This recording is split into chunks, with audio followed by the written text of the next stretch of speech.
to our semifinal match, the first of potentially 2 here at the Richmond Open. It is the last Standard Open before we say goodbye to Dragons of Tarkir and Magic Origins. Todd Anderson on the play against Jacob Hagen, Teamer Emerge and Green Blue Crush.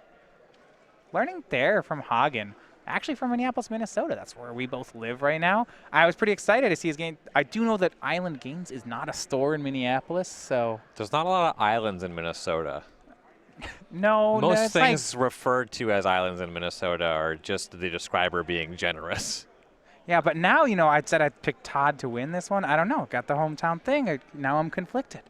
Both players are going to go to 6 this game, though. And I'm actually going to say this is good for Todd. I think he would like both these decks to mulligan if possible. Ramp decks, Jacob is nothing more than a ramp deck, right? Sure. Just he has no other plan. He's all ramp spells. Ramp decks mulligan really bad.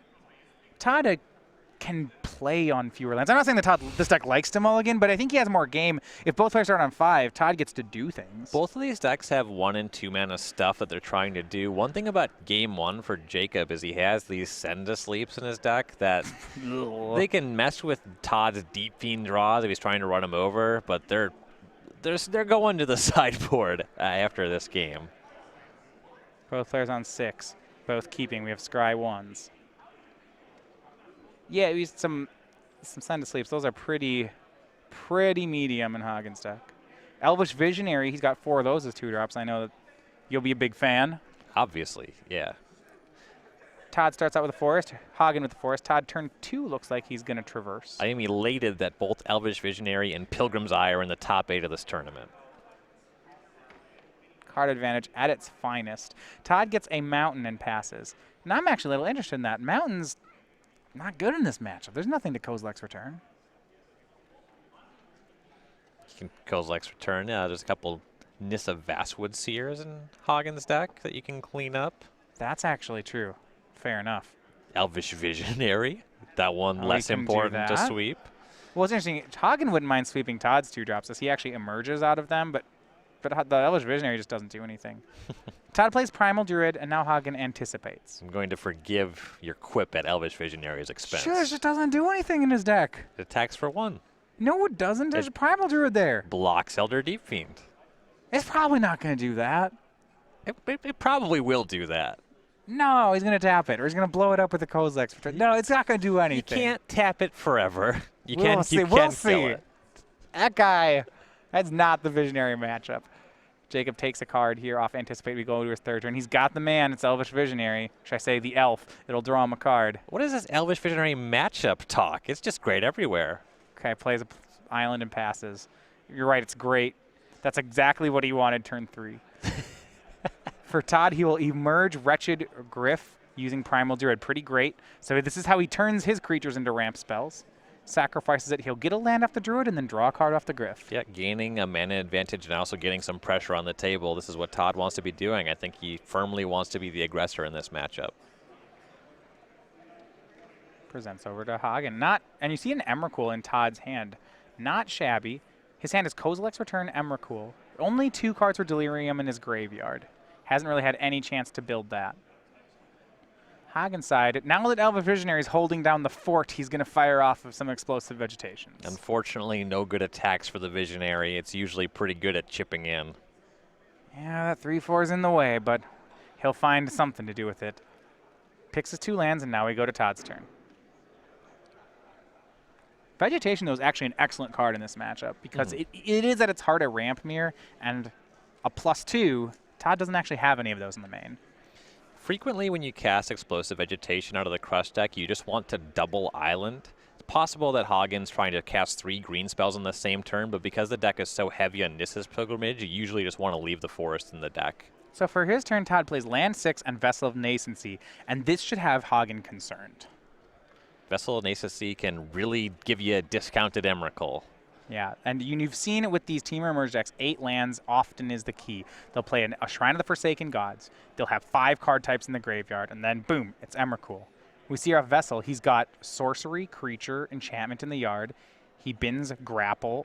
This is it, yeah, land instant. 5 card types. He's got a Shrine. That's going to make 8 mana. Yeah, it's Emrakul next turn. Is bad news. So Hagen's got to try to find a way to make himself Emrakul proof. We haven't really seen the contents of the hand, so it's unclear how impactful the Emrakul really is. He does have a main deck copy of Ulamog, the Ceaseless Hunger, so he kind of wants to not leave himself on 10 mana for an Emrakul turn. What I liked about Todd's turn there is he cracked the Vessel main phase in case he found something like Pilgrim's Eye that he would need. But now we go to Hagen's turn. Untaps with those 6 lands after the vegetation. You see he has his big ramp spell in hand. Nissa's Renewal at the ready. He could ramp up to some large numbers. And that's a 1-of in the deck, and that takes him straight from 6 to 9 on its own, and a land puts him at 10. Plays Blighted Woodland. Yeah, he has a lot of ramp spells, in case you were wondering. Nissa's Renewal goes to 24, finds 3 more basics. Well, let's do it. I suspect that this one should find 3 islands. So he wants to max out on blue. It's mostly just that you have 4 Nissa's Pilgrimage, and you want to have forests left over. He does take a forest here, but he does get 2 islands to the 1 forest. An Elvish Visionary hits the graveyard. He did so much this game, but his time's done. Single-handedly demanded a Kozilek's return from Todd. And here's the Emrakul from Todd. He'll hit for 3. Hagen down to 21. Didn't bring back the Kozilek's return. Not really a point in that, but he'll get Hagen's next turn. We untap. It's Den Protector, Crush of Tentacles, and Part the Water Veil, all available for Hagen. So Todd is able to just cast Crush without triggering the Surge, and then cast Den Protectors face up. That's pretty significant. There's a couple things that Todd can do to mess Jacob up. Yeah, so he leads with the non-search Crush, double face-up Den Protector. Unfortunately, Part the Water Veil does not target, so Todd couldn't do something like steal a turn, but this is spewing a ton of Hagen's value, and Todd has got Emrakul back in his hand now. So what do we have? We have Crush on nothing. It bounced Todd's Emrakul. Along with the one Wretched Den Griff. Protector. Yep. He's debating if he wants to play the second.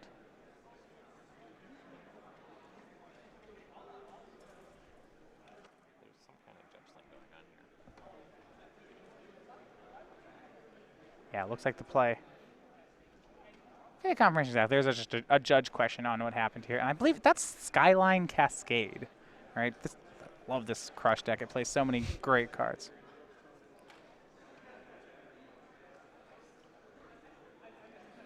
Yes, the Skyline Cascade, not very significant here. It stops a creature from untapping. Doesn't tap the creature, mind you. That would be an exceptional land.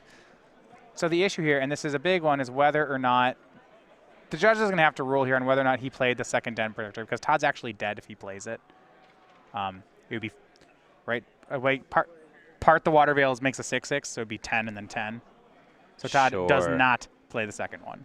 All right. Yeah. I will not kill myself. Hold on. That would not be good to do that. And Part the Water Veil does exile on resolution, so there's going to be no way that Jacob is able to use the Den Protector to rebuy that. Sure. Now he can use the Den Protector to get back his Crush of Tentacles, then use his Crush of Tentacles to get back his 2 Den Protectors. Oh, this deck's so cool.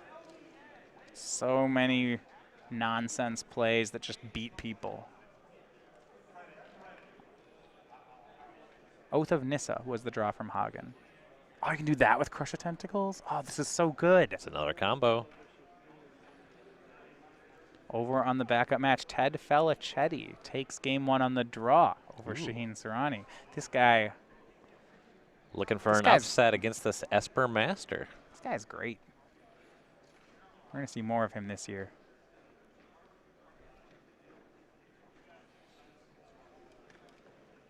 So there's some question of whether you want to cast the Part the Water Veil with Awaken before Emrakul comes down. Todd would just be able to make you attack into the Emrakul. Yeah, if he draws another Part the Water Veil, he wins the game by doing it. Yeah. Here's the 9 mana, animate Skyline Cascade. Seems like it's worth a shot. All right, 6/6 land. He leaves the green up for an Oath. Fair enough. Swings 8, Todd to 12. Oath of Nissa, the post-combat play. Jacob does get another turn, but he doesn't have enough damage just yet. Looks like he misses. You find that last card, if you don't recognize it, it's because it's a 1 of Sight Beyond Sight in Hagen's deck. That's just a rebound card drawer from Dragons of Tarkir. There's a reason there's only one in the deck. And what Hagen wouldn't give to have one of his lands be a Lumbering Falls. Right. Den Protector face down for Hagen. Now, Hagen wants to use this Den Protector to get something that he can just cast that wouldn't be able to be messed up by Todd's Emrakul. Yeah, what's pretty interesting, the green-blue Crush deck, one of the things I'm noticing from this game, you can Emrakul them, and it's not that good. Yeah, a lot of the stuff is hard to mess up, and Todd had the option to get rid of some of Jacob's value. You know, he cast the Crush, didn't do anything, one face-up Den Protector, but he couldn't cast the second face-up Den Protector because it would have killed him. So Jacob plays out his hand, has the face-down Den Protector. Todd draws, and it just goes back to Emrakul, the Promised End. Kozilek's trigger return, Emrakul extra turn trigger. So Jacob's going to lose his Den Protectors. Before that happens, though, he's going to flip up the Den Protector. We'll see what he gets with it. It's got Crush of Tentacles, Elvish Visionary, Nissa's Renewal. He'll take the Crush back. It's not that appealing. You don't want to bounce the Emrakul again. Yeah, you bounce the Emrakul. With the way the sequence is playing out, the Kozilek's return is going to get rid of the Den Protectors. Todd will be able to force the 6/6 land to attack into his Emrakul, just eat that way, and leave Jacob with nothing. If Jacob gets back the Crush, Todd might make him play it again. Right. Which is not good. And then he could cast the Oath of Nissa and find nothing. Yeah, so he got back Elvish Visionary. He had to get back a card that Todd couldn't make him screw up. That one always draws a card. It's reliable. Sacrifices Blighted Woodland on his own turn before Todd makes him sacrifice it. Getting rid of all the potential bad plays that Todd could make him do. Except for the one where he attacks a 6/6 into a 13/13. Yeah, that one's not going to be as good. Can't do anything about that. We go to Hagen.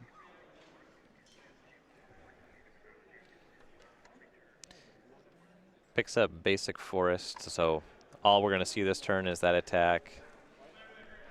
And we'll be going to Hagen's regular turn here. All right. No Yavimaya Coasts to ping at Hagen's life total. You gotta think if you're Todd, do you want him to play the Visionary or not? Yeah, potentially you could make him cast something that's not very effective. Say if he draws Den Protector, you could make it way worse. Yeah, he'll cast it. Send to sleep was the draw. Okay, well, Jacob will send his own Visionary to sleep. He made that card worse, though its value is not terribly high to begin with. Can't actually hit Emrakul, but a draw from Jacob. And he'll pass. Todd gets a real turn. And it's just a 2-turn clock here. With Elder Deep Fiends, it's not bad. Here comes Emrakul. 13 damage puts Jacob down to 8. And the Deep Fiend gives Todd protection against Part the Water Veil from Hagen, because it can tap it on one turn and then block it on the extra turn. You see 7 lands. That's 8 mana in play for Todd. He can just cast the Deep Fiend. There are no counterspells in the main for Jacob. Things look good for Todd Anderson. He'll just pass the turn. He's lets Jacob draw, just holding up Deep Fiend mana, and game 1 goes to Todd Anderson. Teamer emerge. Yeah, and Hagen, he drew a second Send to Sleep, and as we said, this is not the matchup for that card, so things will get better post sideboard. But yeah, Todd able to take that game. Impressive stuff, and a lot of stuff had to go right. This matchup, as we mentioned before, does not look good for Todd. He had to be on the play. Played Primal Druid, had an early Wretched Gryph, then immediately had an Emrakul on curve, and even then, he almost lost. Right. So put Jacob on the play, have Todd miss any one of those things, and I just don't know. You have Jacob draw another Part the Water Veil. Ugh. All right, we're going to look at the sideboards here. So starting with Jacob Hagen, Green-Blue Crush. You mentioned before he's got a lot of cards that, I don't know, look like Send to Sleep. Don't do too much. Oath of Nissa, Elvish Visionary. What? Yeah. No, that one's great. That one did nothing. That one.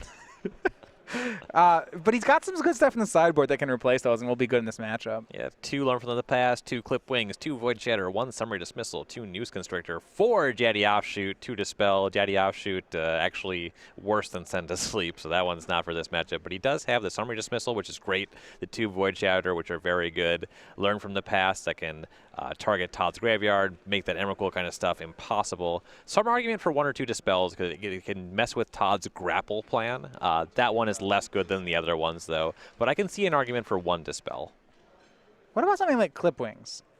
You can kill an Emrakul. You sure could. You sound like you have no interest. I personally am disinterested. I could see somebody go for something like that, because the Emrakul is the way that Todd's closing a lot of the games that he does end up winning. But I think that planning to fail step 1 and try to win anyway is just a bad objective in strategy in general. It is I guess what I'd say is I agree. I think it's a bad strategy.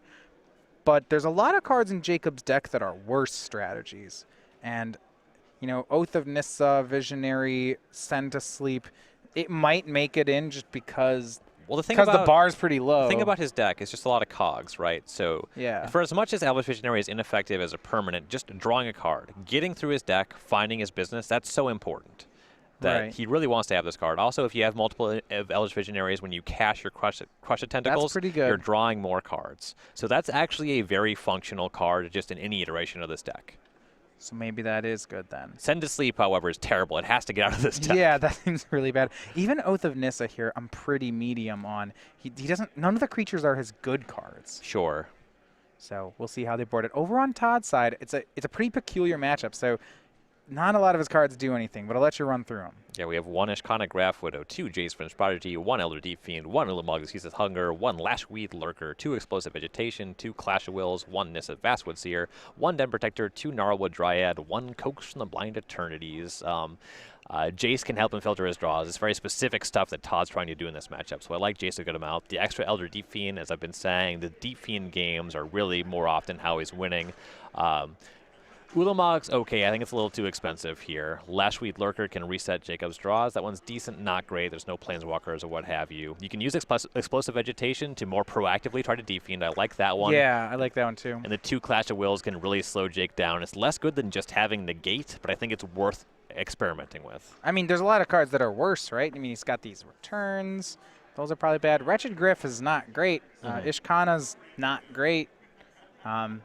He might even go toward Jace. I mean, he's got some. It's really about Deep Fiends and Emrakuls. Sure. All right, players going to get ready for game number 2 here. Todd Anderson up a game. In our backup feature, we have Ted Felicetti up a game, maybe setting up really the classic finals. We have Teamer Emergent Bant Company both up.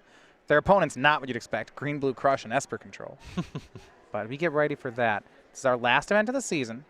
And, when the rotation comes around, a lot of times I'm looking to fill out some of my commander decks, my more casual products. We have a sale right now, as we do every week, going on StarCityGames.com. It's the weekly sale. Right now we have hundreds of singles listed at 99 cents. So a lot of those cogs, maybe a good time to fill out a lot of your more casual decks. That sale ends tomorrow morning, though, at 10:59 Eastern Time, so that would be just before 8 o'clock over on the West Coast. So you're going to want to pick up those this evening.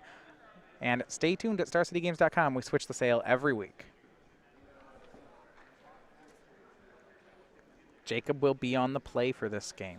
Probably several cards in Jacob's deck that you can find for 99 cents.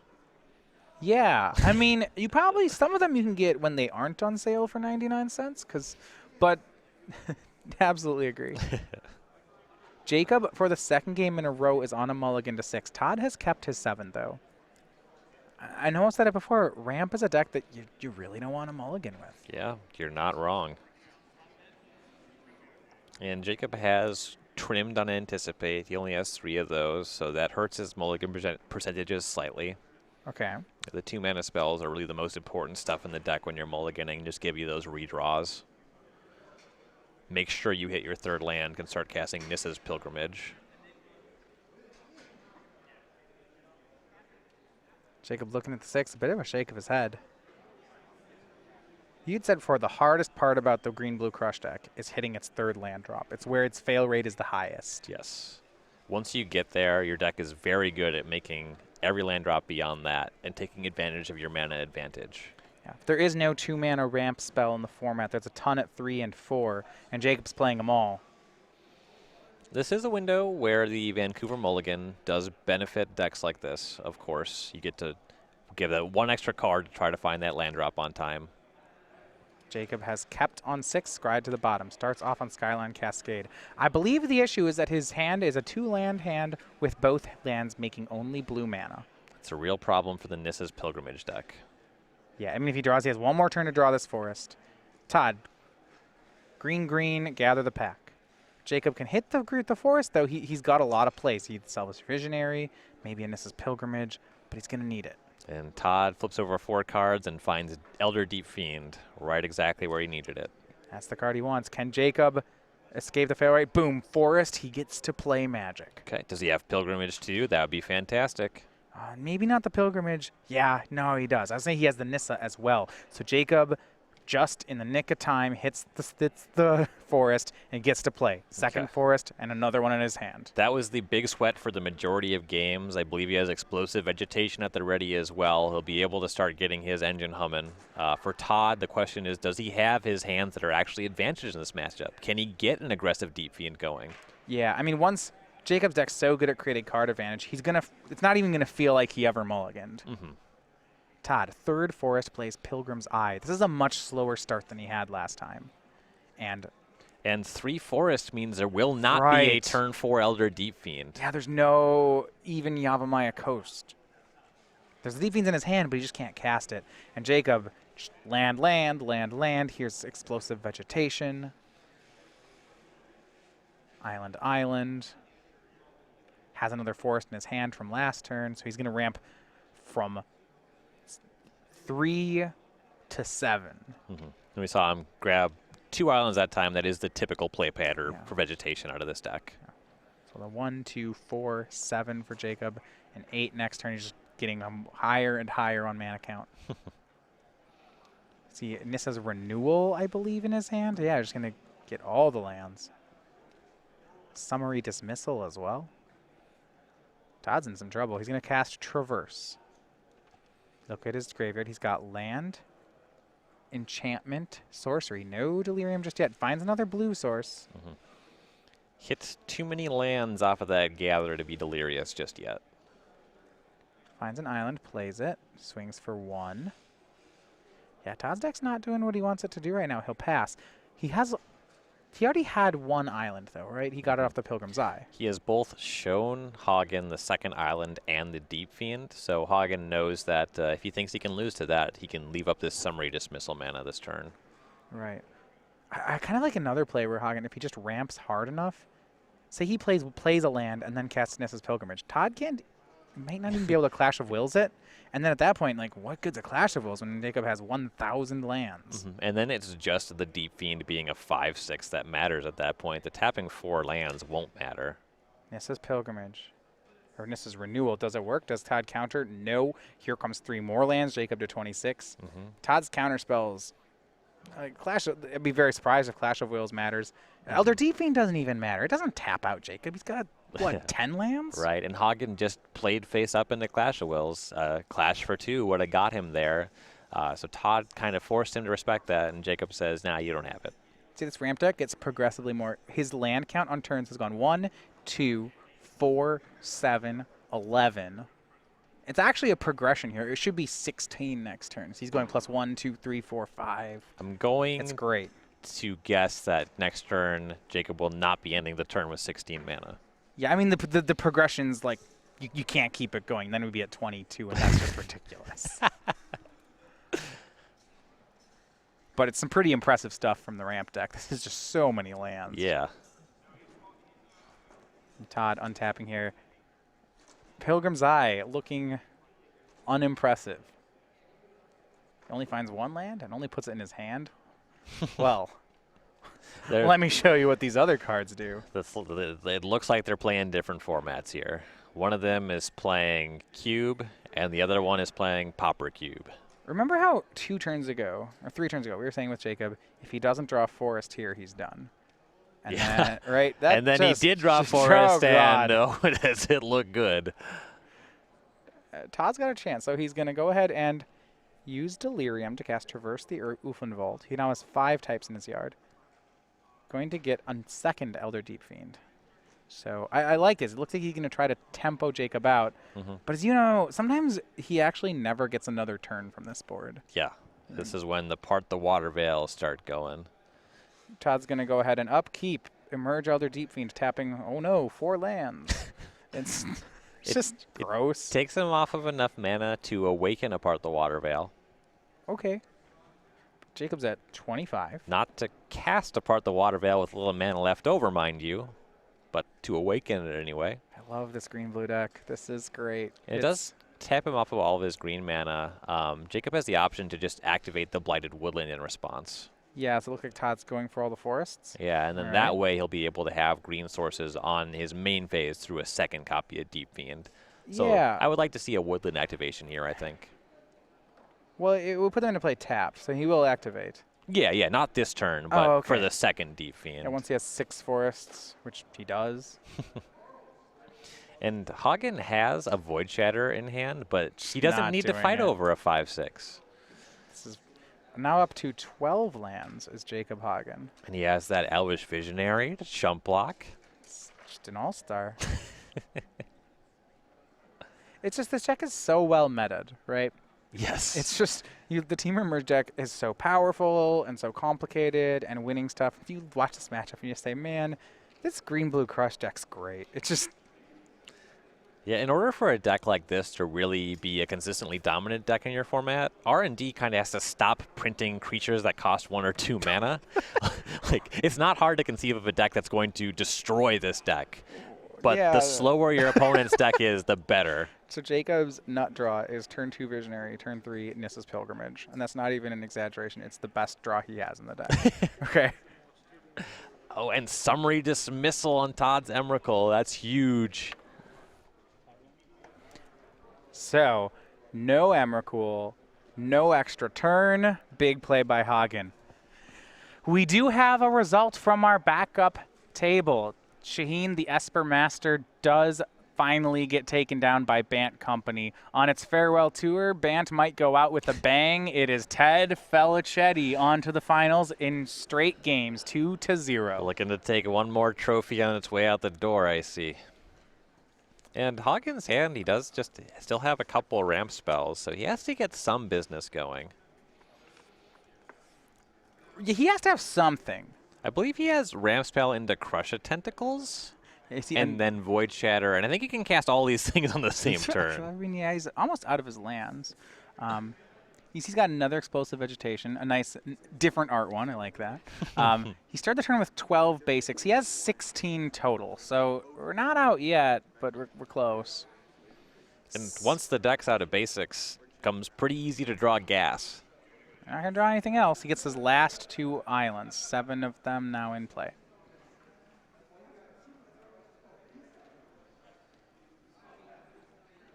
Saves the forest in his deck just for the, I was going to say in case he draws Nissa's Pilgrimage, but he already has it. All the basics are out of the deck. You see forest into play, 1 into hand. I don't think he's got another. I know he has 1. Okay, 1 more. Correction. He has 7 in play, 2 in hand. That is all of the basics. And I thought we might see Ramp Spell, Crush, Void Shatter. From here, I imagine that Jacob will just be leaving up the Void Shatter. Puts the land into play, passes the turn. Without the mana to recast the Elvish Visionary immediately, the Crush is less exciting. What I love about this deck is, remember how we said how Todd's counter spells not negate, but it's Clash of Wills? That's pretty funny. Yeah, you'll need to make Jacob pay like 20 extra for that to matter. Todd counting up for Emrakul. He has 6 types in the yard for Delirium. Not much. Yeah, land, sorcery, enchantment, instant, creature, artifact. So Emrakul costs 7. He's got... You have to pay 1 more than he was tapping there.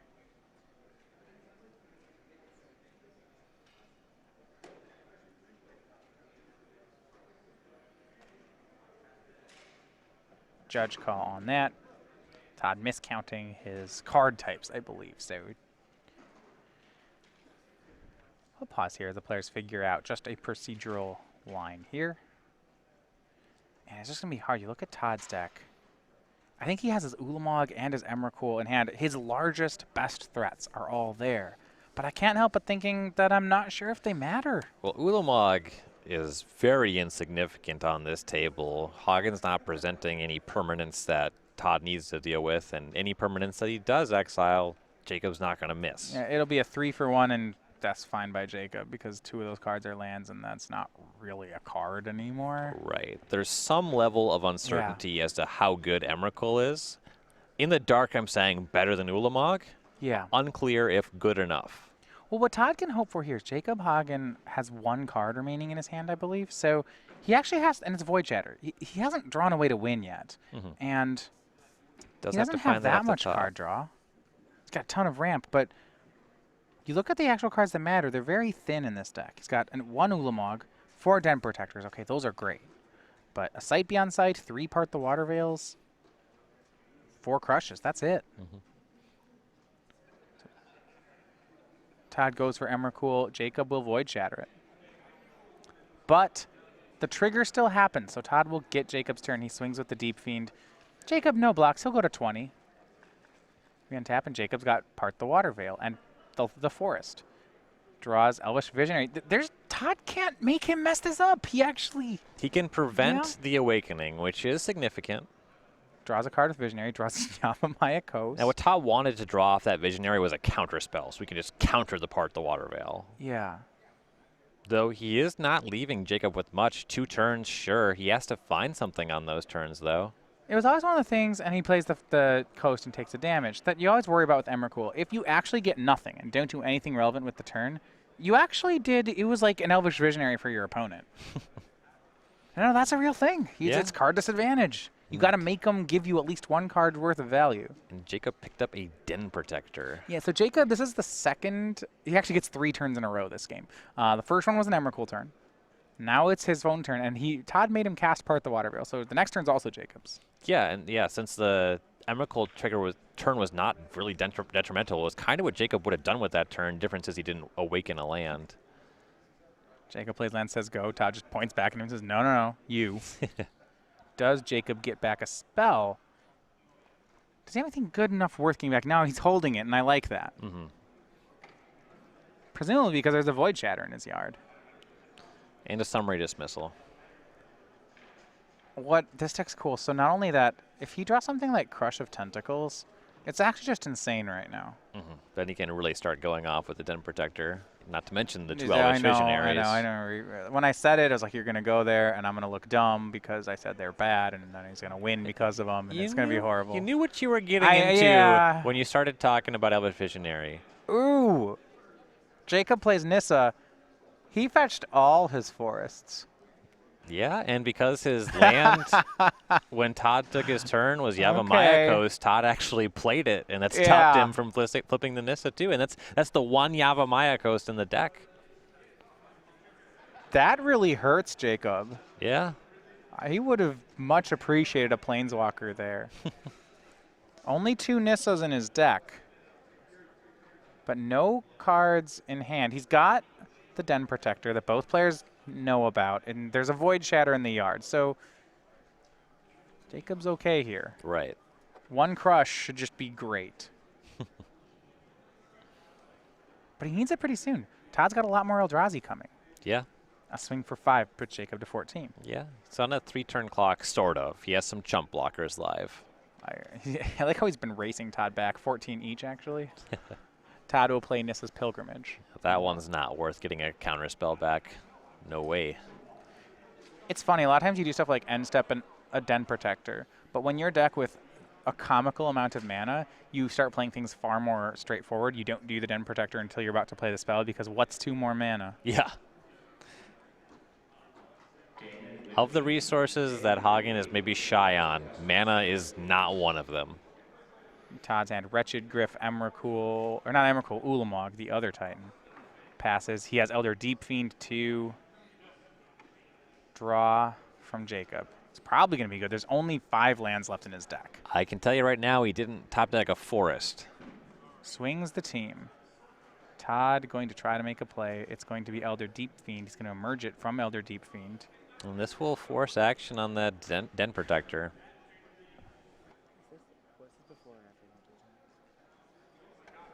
Tapping Hagen off all these blue mana. I suppose I can just tap it all.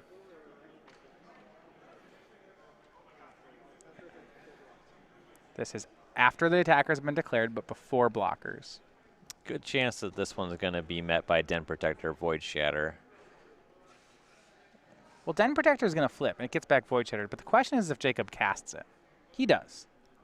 But I wasn't certain. He might have let his Protector go. What you kind of want to leave it on the table because it makes Top Deck and Crush actually really good. Well, how about this? He's got Todd at 7. Yeah, also Passes. chipping in for 3. Yeah, not bad. It's lethal next turn. Todd has to do something. So did he keep any of the sweepers in the deck? This is not exactly how I thought Jacob was going to win, of ramp to 17 lands, then play 1/1s. But it might work. Well, Todd found his Ulamog mana. Here is the Ceaseless Hunger hitting everything but the Elvish Visionaries. They're exiled.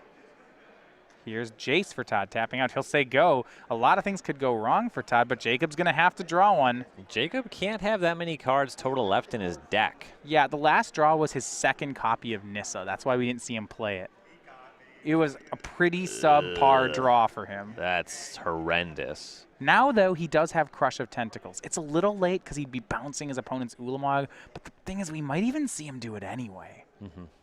Nissa's the play. Yeah, he's going to Surge Crush of Tentacles. Yeah, there's no might about it. He has to commit to this line, otherwise he's just getting killed. So everything's bounced. Jacob gets an Octopus. And the first Ulamog trigger significantly changed the game state. If Todd casts it again, it's going to matter a lot less. Yeah, gets an 8/8, and he gets to recast all those Visionaries for more cards. I suppose he still has enough mana that if this Visionary draws apart the Water Veil, he can just start going. He can just win the game on the spot. Yeah, draws Lumbering Falls. So now he's going to play Nissa because he has a land. Yes. Here's the 2/2. This is all on one turn. So much mana. Lumbering Falls flips. Just needs one part the Water Veil to win the game. I'll say, I don't know, he's a land short now, but still. Even if he finds it, though, good chance he's able to find a way to close the game with an extra turn. His deck scales really well with these resources. Nissa will go to 1. It's going to make a 4/4, no card off the top. It gives him another permanent that makes it easy to cobble together a lethal attack through Ulamog. Elvish Visionary draws a card, and he passes. Yeah, you know what? You're right. She's just going to try to turn sideways. Why not? Todd's going to have to show that he can win from here. He looks like Todd may have picked up Traverse, though. He could get another Emrakul, start going back on that plan, maybe? Yeah, the third Emrakul. They came as 3.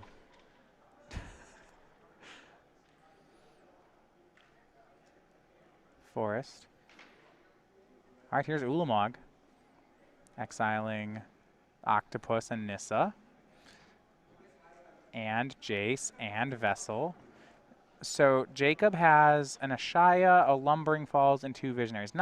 Can't push 7 damage right away. 1 part the Water Veil. Yep, he can currently push 2. Part the Water Veil would make it 8. He still has the, or no, he cast it, so. Visionary draws a card. Top deck Visionary is what I was looking at. I think he might have another Crush. That's also pretty good. That's his plan. He's gonna bounce the Ulamog every single turn, and that's how he's gonna win. And you'd think I'm joking by how I said it, but I'm not.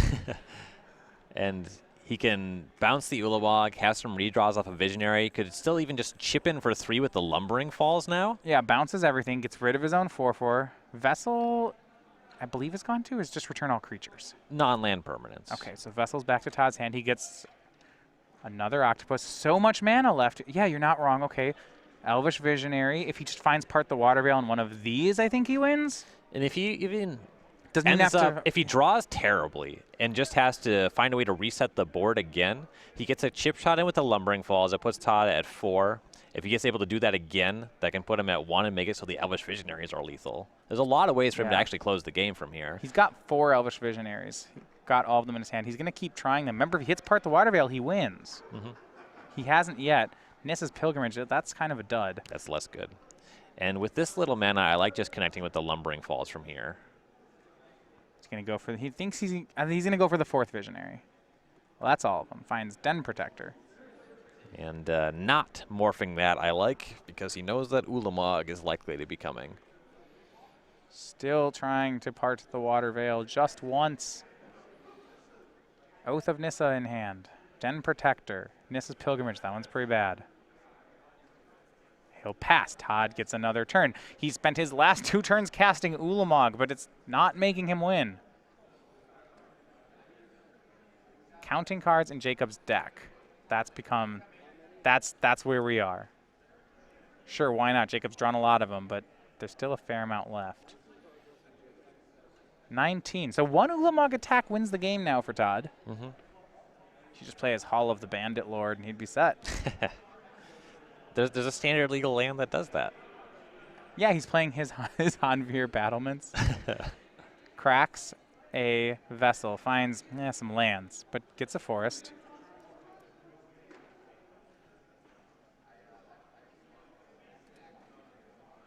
Plays it. 10 more mana. It's Ulamog. He was looking for Emrakul there, but didn't find her. Mm-hmm. He's going to go ahead and get the Octopus and the Elf. I think if there weren't 4 mana up, he would have gotten the Lumbering Falls with it. Right. You can just give that hexproof in response. Yeah, it can use itself for the mana because it doesn't have to attack. Mm-hmm. Now Jacob taps again with about 1,000 lands. He just needs a way to win 1 Water Veil. If he parts it, he'll win. He's got a Den Protector too, so even if he doesn't, his backup plan is Crush of Tentacles-ing the Ulamog again. It's just pretty gross. Yeah, he's able to get in a couple points on this turn and then set that up on top of it. You think he wants to suicide some of these Visionaries for a couple points, or is he really just waiting till 1 part gets it all? He could just aggressively continue to dig for part. That also plays here. He only has 19 cards in his library. He's got 3 of them. I mean, yeah, he's going to find one. Den Protector, face down. Flip it up. Get Crush of Tentacles. Start over. Bounce everything. 5 lands. Yeah, Todd. Yeah, make that a 3-2.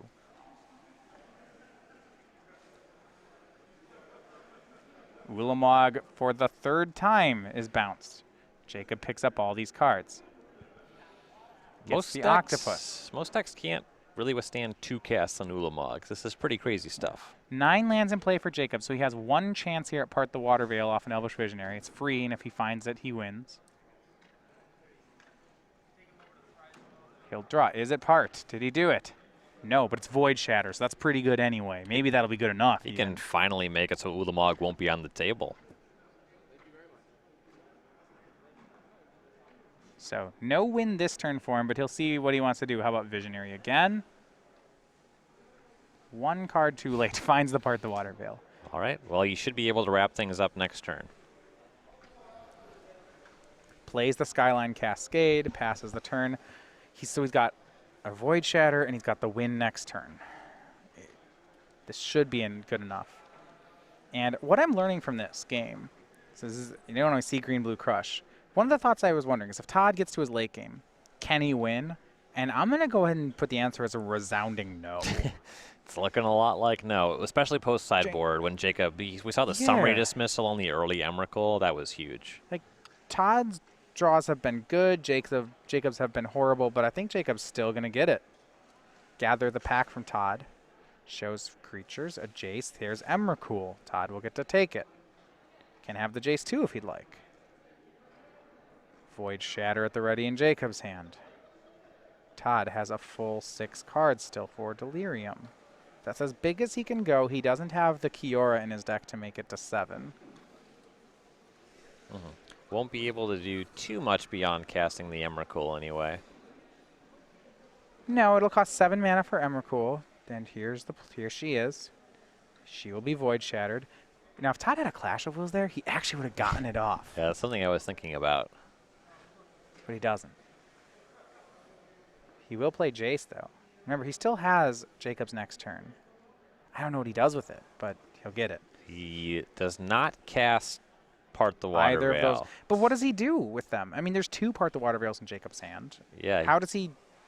He needs to take these wins away? He can deal with the Octopus, but he can't deal with everything else. And since Jacob cast that summary, or the counterspell, he doesn't have it to counter either of the Time Walks. So Todd continues to Emrakul every turn. For the last 6 turns, I believe, Todd has either cast Ulamog or Emrakul, and it just doesn't work. They're just not good enough here. Mm-hmm. But that's the best thing Todd can do. He's going to try to find something, though. I don't think that know something what it is there.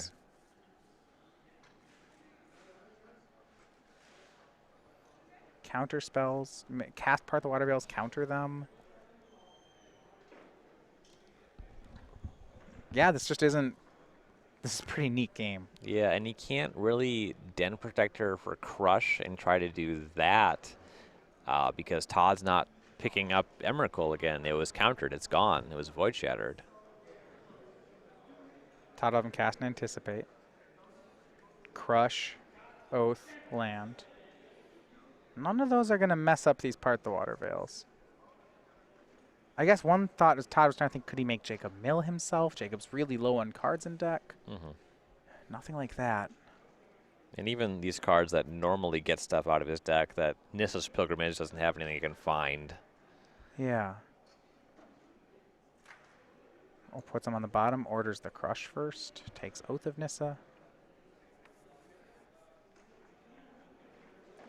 Todd's going to try for it. I'm just not sure I see the way that he gets out of it.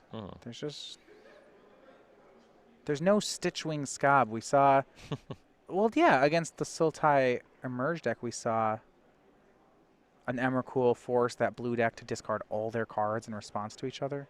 Right. Yeah, no way out. We're going to 3 here. Jacob Hagen versus Todd Anderson. And the last thing that Todd did was cast one of those search spells. Just take a look at what's left in Hagen's deck so you know exactly how he sideboarded. All right. That's pretty smart. So after a long game 2 for Green-Blue Crush, we are back to game 3. And Todd may already know the matchup and know how to play it. I'm really interested, having watched that half-hour game between them. Things are a lot more grim for Todd than it seemed at first. Once Jacob hits 10 lands, I'm not sure Todd can win anymore. Just right. Even if he gets to, demonic tutor every turn. Yeah, and I think that the games that Todd is really looking for are those early Defiant games, and this game did not line up in a way that allowed Todd to do it. Despite drawing an early Defiant and a Pilgrim's Eye, the Pilgrim's Eye was cast off of 3 basic forests, so he couldn't curve into that very aggressively. Yeah, and once Jacob, I said before, his lands went 1 to 2 to 4 to 7 to 11. Like, once he got there, just Defiant doesn't matter, nothing matters. And there was a sweat for Hagen, kept a 2-lander, had to find basic forest, and once he found that, cast Nissa's Pilgrimage, cast Explosive Vegetation, and then the mana was not an issue.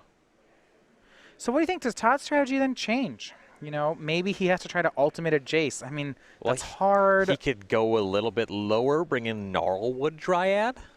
I mean, if he gets on turn 1 Gnarlwood Dryad on the play, turn 2 gather the pack and mill a bunch of stuff, that might be worth 12 damage. Yeah.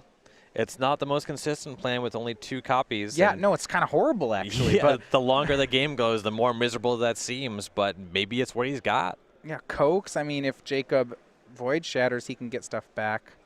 Sure. We'll be interested to see just what Todd can do. Players are going to get ready here for game number 3. Todd will be back on the play. That's how he won game 1. He did it off a very fast Emrakul. I think it's more important, he got the Emrakul before Jacob had 1,000,000 lands out. And in the first sideboard game, we saw Summary Dismissal catch the first Emrakul that Todd tried to cast, and that was massive for Jacob.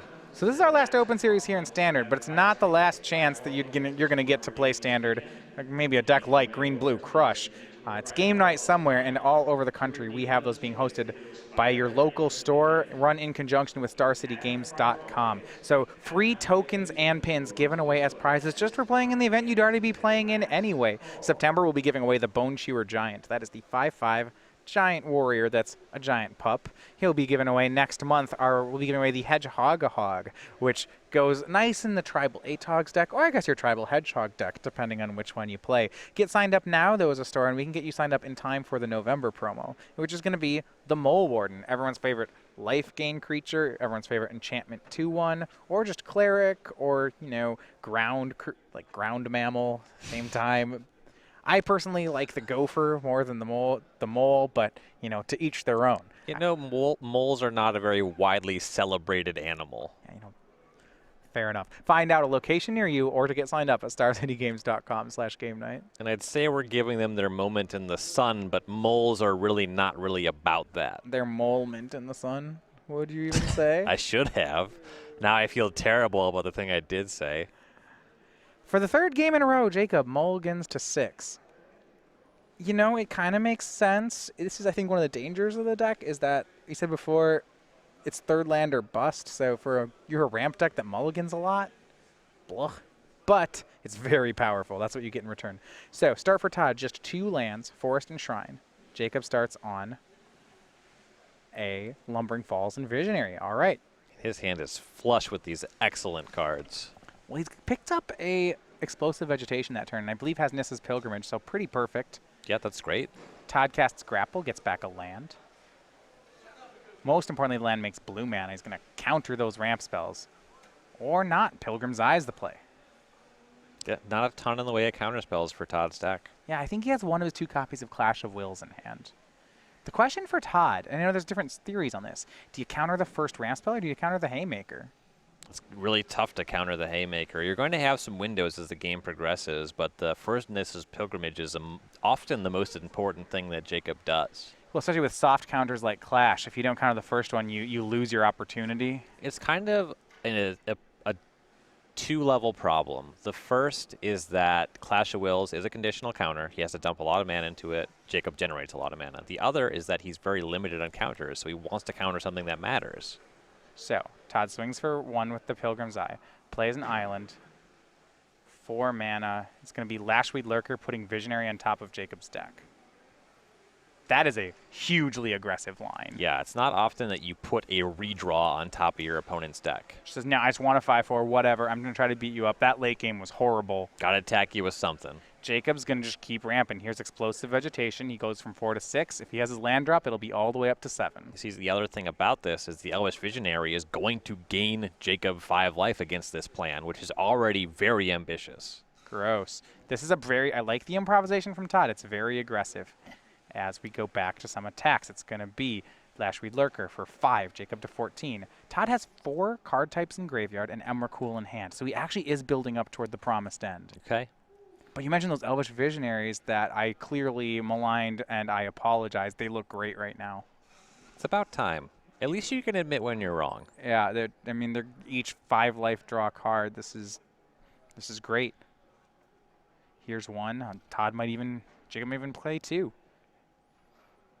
Draws Blighted Woodland. You see he has Nissa, Anticipate, another Visionary. It's pretty good across the board for Jacob Hagen. Green-Blue Crush. These were almost a 6, and gosh, do they not matter. Here is Nissa. Jacob hasn't even played a land yet. This is going to flip. And Todd has to counter that. Clash of Wills. Yeah, that Planeswalker is not insignificant, and the window to actually counter something is not long. Blighted Woodland. Oh, here's another Nissa. Now Jacob didn't make his land drop that. He had to make his land drop to play her, but next turn he'll have a Planeswalker. And I think it was a good target for Clash of Wills, but Todd ends up getting punished because Jacob drew both of his copies. I wonder, does Todd have Kozilek's returns in? It's pretty gross if he does. He'll swing for 5, but Jacob's Elvish Visionary jumps right in the way. Jace for Todd. Land, pass. He has, I believe, his other counter spell, but that's not going to matter too much. The Nissa's already in play, and she's going to make 4/4s. Jacob untapping with, count 'em, 8 lands. Has not made his land drop yet. 9th in hand, Blighted Woodland in hand.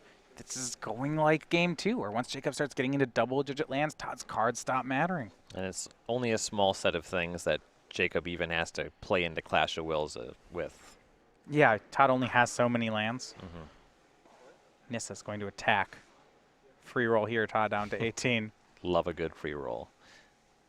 Todd does not have 2 blue mana for Elder Deep Fiend in this window.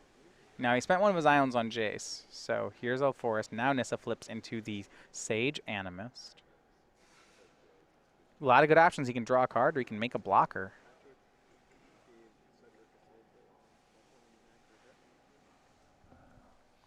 Yeah, and he's not necessarily looking to trade with the Lashweed Lurker. He still has a backup Elvish Visionary to buy some time on that front. See, his hand looks like Elvish Visionary, Nissa's Pilgrimage. He'll plus the Nissa, show Skyline Cascade. Ugh. No untaps for Lashweed Lurker. Neat. He's got Crush of Tentacles and Anticipate as his remaining 2 cards. Crush not too appealing right here.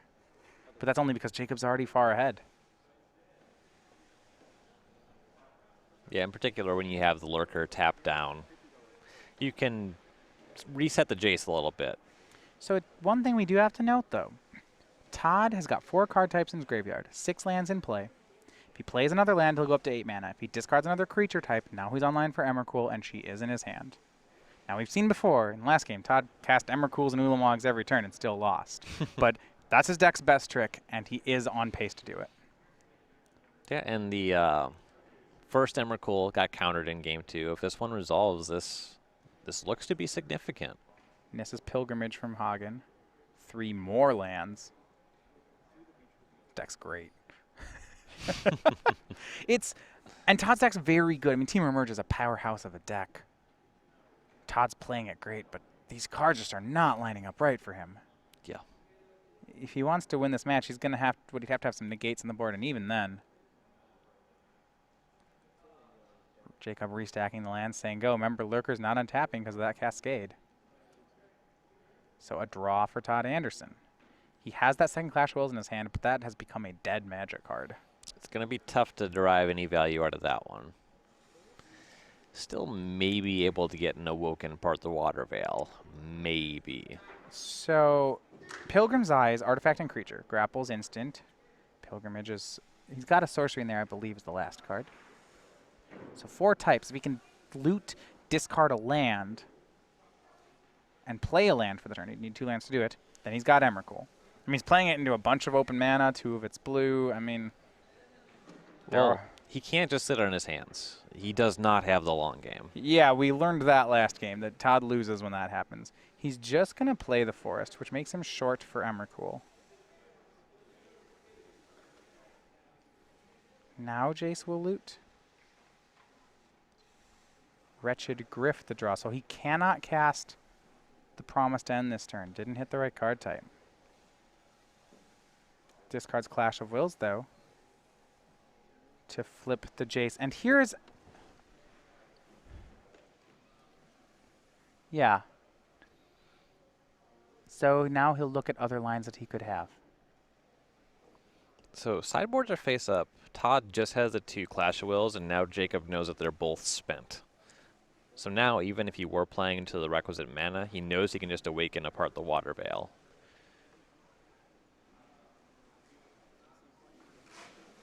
So there is a line that Todd could have had if he hadn't played. Oh, no, never mind. He's still a mana short. There's no way to do it. I was going to say he could try to flash back the Traverse for another Shrine, but he still won a short. So he'll -3 the Jace. Give his Traverse the Ulfen Vault flashback. Can get really anything in his deck.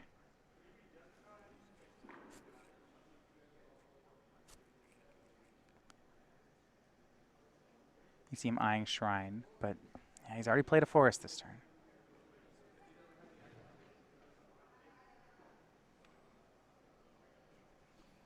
And now Todd's just kind of hoping to get another turn in this game. Other Deep Fiend is one of the ways he can buy it. He can tap Hagen off of mana to part with Awaken. He's not quite in range to do that plus 4 mana. Yeah, you see there's the Yavimaya Coast hiding there next to the island. So the Deep Fiend can be played immediately, but it would have to be using the Lashweed Lurker. He can't actually play it for 8.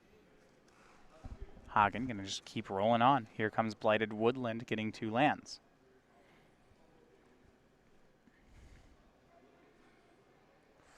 Island and Forest. So we look at this. It's 12 lands in play now for Hagen. He's into the double-digit territory. He's got 1 Lumbering Falls, and the Nissa's still alive. Remember that Lashweed Lurker couldn't even attack last turn because of Skyline Cascade. It's a 2-of in Hagen's deck. This is some great stuff. That rarely makes the cut as a 1-of in 40-card decks. Yeah, I was like, it's not even great there. But here, it's pretty excellent. And Hagen lining up, you see, he's sorting into blue and green mana, draws for the turn. He's got a Crush in his hand and an Anticipate. Draws another Skyline Cascade. Now he's just making Todd hate this game. And Todd did not Deep Fiend him on upkeep. No real reason, right? You see Nissa Plussing showing summary dismissal. That's a very good draw. Yeah, I can see it on Todd's face. It's going to be quite hard for him to play around. And there's no responding. Once Jacob flips the card, it's in his hand. Right. It's not like revealing it as the top card of your library. He's revealing it as the card that he's drawing. Elvis Visionary draws Jacob a card. He's got 10 mana up. Cascades the Lurker again. He could Crush of Tentacles for an 8/8. He doesn't need to. And we are back where we are game 2. Todd has all the cards in his deck that he could want. And it just doesn't look like it's going to matter. Yeah, and Todd tried to take this aggressive line with the Lashweed Lurker, and it's being felled by some very mediocre commons, Elvish Visionary and Skyline Cascade. Lumbering Falls takes out the Jace. There was a chance there. Todd, on that last turn, had he drawn a land on the Jace, he could have cast Emrakul. I don't even know if that wins. Yeah, it's very unclear. Todd goes for Elder Deep Fiend. This is on Jacob's end step. Yeah, it's going to go ahead and emerge from Lashweed Lurker. And this can't even attack down. Well, he can. He can tap down the Visionary, so he can attack down the Nissa. Yeah, he's attempting to tap 3 lands and Visionary. Now, both players know about this summary dismissal, so Jacob could counter it. But if he does, he might get Emrakuled, so he may let this one resolve. But if he gets Emrakuled and he has summary dismissal in his Oh, hand, you're right. Todd Okay. can just counter one of his spells. I think so. Jacob's getting a little punished here for attacking with the Yeah, falls. yeah, you had to tap a bunch of mana to do that. No, there was enough blue that maybe it doesn't even matter, right? He still gets tapped off blue. Either way, dismissal hits the Elder Deep Fiend, which means Visionary is not tapped. Because both the tap trigger and the Deep Fiend are countered. Right. So Todd will get an Emrakul, the Promised End. Great card. Unsure if this is good enough. Yeah, we'll find out. This is where we were last game. Todd's going to untap, taking Jacob's turn. Tons of lands, tons of spells. Even more lands in hand. Anticipate, Den Protector, Crush. Now in Jacob's hand. Todd is controlling this turn. What is the worst he can do? Bet he wishes that summary dismissal was still in his hand. Right. You can do the unsurged Crush of Tentacles and then cast a Den Protector. That's going to be later down the road. Find out if he has enough mana to activate the Lumbering Falls, run that into the Emrakul, and then do those things. All right. There's not like ways to kill anything, though, you know? There's no removal. There's no sweepers. No. You want to make... That's what you do against, say, a control deck. A Yeah. He's really only... He's able to take Hagen off of some resources. He's not realistically able to take him off of all of his redraws. Yeah, so you want to get rid of the Crush, the Den Protector, the Falls. There's not enough mana to do all of it. I mean, maybe there is. Jacob's got 100 million creatures, but... He has a lot. If he had actually unlimited mana, there's a bit more stuff that Todd could do. Visionary swings. Emrakul blocks. Nissa makes an Ashaya token. I don't know if that matters because Todd's crushing it, but I like sending a message. Yeah, make a token, then it dies. Good. No surge. So Nissa's bounced, Ashaya's bounced and gone. Emrakul's back in Todd's hand. Not a huge fan of that part, but it's what Todd can do. Right. He'll cast Anticipate. Finds another Crush, a Pilgrimage, and a Den Protector. Todd was kind of hoping to see see a land. 2 Part the Water Veils and a different card that he could put in Jacob's hand, like a land. So he'll take Pilgrimage. Like, that doesn't do too much here. Jacob already has 1 million lands. Gonna cast Pilgrimage, cast Face Up Den Protector. These are good plays. Yeah, the fail to find with the Pilgrimage, not very significant. Face Up Den Protector hurts him a little bit more. Yeah. Plays Den Protector. Face Up is a 2/1. And is he going to cast the Pilgrimage? No. Is there a reason to not cast that? I thought that the Falls was tapped. Maybe I was reading that wrong. Okay. So now Jacob gets his own turn. And what did he draw? He's keeping the card to the side. I don't know if signaling that's a big one. My read is part of the water veil, but I didn't see it. That's my physical read. That's my physical read of the situation. Oh, just watching his body language? If I'm Todd, I think this card is part of the water veil. Well, then you're just scooping up your cards, right? Well, he's got to show me. He's got to show me. I know, but okay.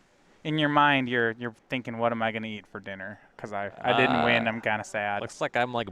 Right. You're right. Yeah. Here it is, part of the water veil from Jacob Hagen. Todd's tapped out. He's not going to get another turn. Extends the hand, and it is Jacob Hagen and Green-Blue Crush crushing his way into the finals. Dispatching the most storied player on the SCG Tour. Playing what was really the top deck of the weekend. Both Todd and Noah Walker making it into the top 8 with it. Some great records.